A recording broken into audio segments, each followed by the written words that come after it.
Hello, in this video I'm going to show you how to delete all the Yahoo emails.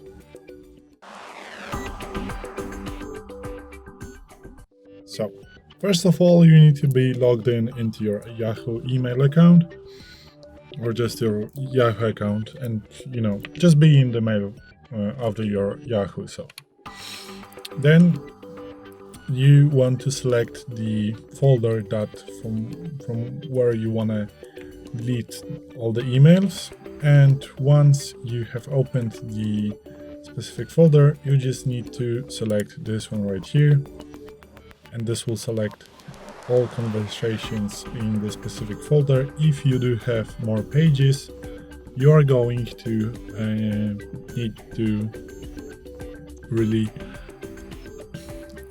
just repeat the whole process, because it won't select all the pages on your Yahoo, but you are going to